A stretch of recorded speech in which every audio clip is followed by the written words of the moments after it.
want to start by offering my full support to our state, local, and federal law enforcement as they continue to respond to the attacks in New York, New Jersey, and Minnesota and bring those responsible to justice.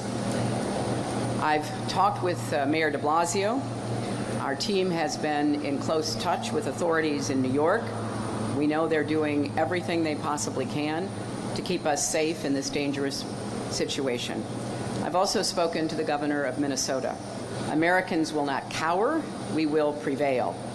We will defend our country, and we will defeat the evil, twisted ideology of the terrorists. Let us be vigilant, but not afraid. We have faced threats before. If you see something or you hear something, report it immediately to local law enforcement authorities. I know we will meet this new danger with the same courage and vigilance.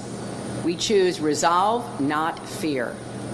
We will not turn on each other or undermine our values. We'll stand together because we are stronger together in the face of this threat and every other challenge.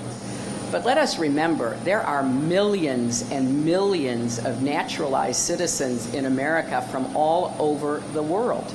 There are millions of law-abiding, peaceful Muslim Americans.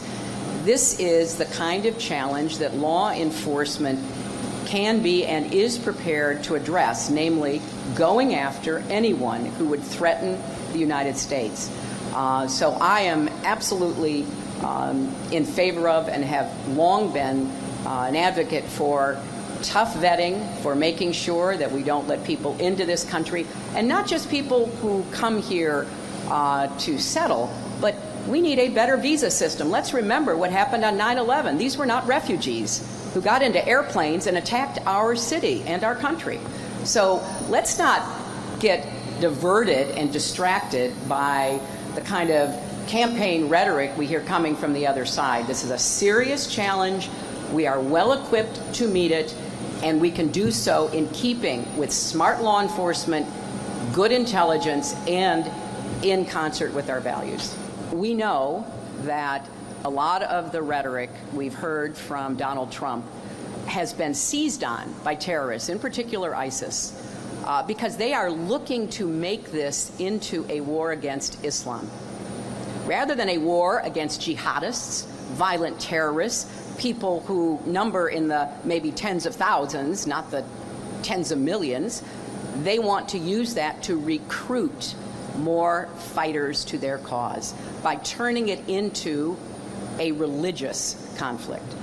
That's why I've been very clear. We're going after the bad guys, and we're going to get them. But we're not going to go after an entire religion and give ISIS exactly what it's wanting in order for them to enhance their position.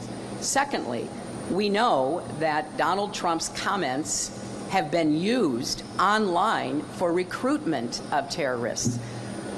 We've heard that from former CIA Director Michael Hayden, who made it a very clear point when he said Donald Trump is being used as a recruiting sergeant for the terrorists. We also know from the former head of our counterterrorism center, Matt Olson, that the kinds of rhetoric and language that Mr. Trump has used is giving aid and comfort to our adversaries.